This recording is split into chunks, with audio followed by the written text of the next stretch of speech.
दक्षिण पूर्व railway garden rich Kolkata zone के रांची डिवीजन में बीते 2 दिनों पूर्व आरपीएफ पोस्ट रांची में एक आकस्मिक गोली ऑटोमेटिक गन AK-47 से चल गई, जिसमें किसी के भी हताहत होने की खबरें अभी तक नहीं आई हैं। पर कोच में हथियार का आदान प्रदान के वक्त गोली चलना एक बहुत बड़ा सवाल है। RPF inspector Ranchi RPF post में तैनात इंस्पेक्टर शिशुपाल के ऊपर यह सवाल उठता है। बता दें कि इस मामले में एक आरपीएफ के बल सदस्य को कमांडेंट AK पांडे ने निलंबित कर दिया है। पर इतनी बड़ी घटना के बाद क्या ये सोचने पर मजबूर नहीं होना होगा कि क्या इंस्पेक्टर शिशुपाल ने क्या स्टाफ का ब्रीफिंग किया था? रांची जैसे शहर के बीचों बीच बना रांची रेलवे स्टेशन के आरपीएफ पोस्ट के ऊपर आकस्मिक गोली ऑटोमेटिक राइफल AK-47 से चल जाती है। ये गनीमत कहिए कि 5 राउंड गोलियां हवाई फायर हुई।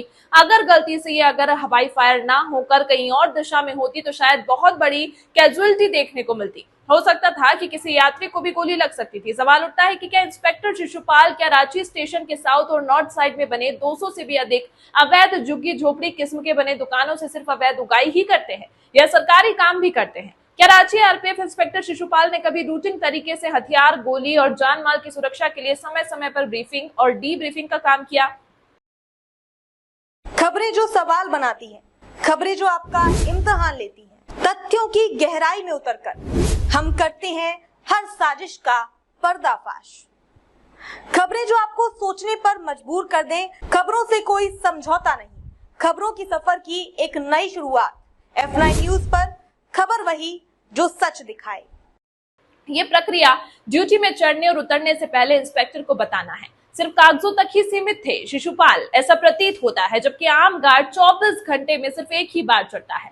इंस्पेक्टर कभी ट्रेन स्क्रोटिंग पार्टी जो रोजाना गोली और हथियार का लेन देन करता है, ड्यूटी में आने और जाने के क्रम में या कोच में ड्यूटी में चढ़ने और उतरने के समय कभी भी ब्रीफिंग और डीब्रीफिंग तक नहीं किए। गोली कोच में चल गई, ये भी जांच का एक बड़ा विषय है। सिर्फ सबसे कमजोर कड़ी सिपाही को निलंबित करके इंस्पेक्टर को बचाने के प्रयास कमांडेंट रांची का साफ साफ दिखाई देता है।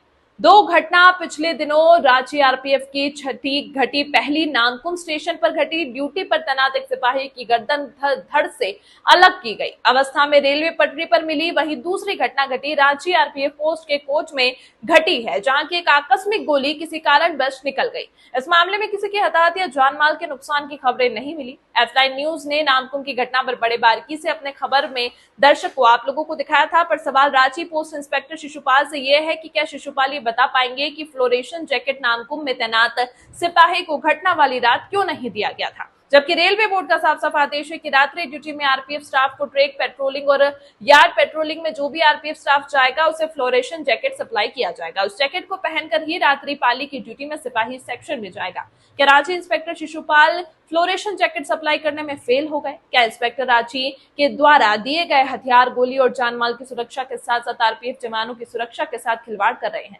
नए आईजी गार्डन रिच कोलकाता में तैनात हुए सौरभ त्रिवेदी को रांची डिवीजन के दोनों मामलों में हुए अपराध में संज्ञान लेते हुए अविलंब रांची के आरपीएफ इंस्पेक्टर शिशुपाल को निलंबित कर निष्पक्ष और उच्च स्तरीय जांच करवाई जाए।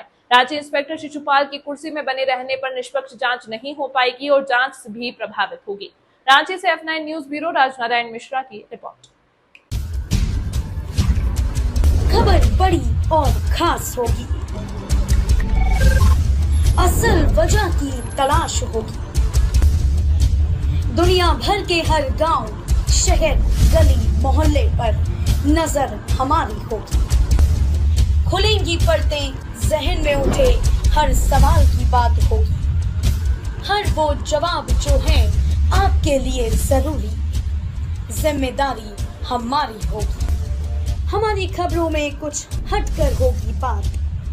देखिए सिक्के के दोनों पहलू F9 न्यूज के साथ।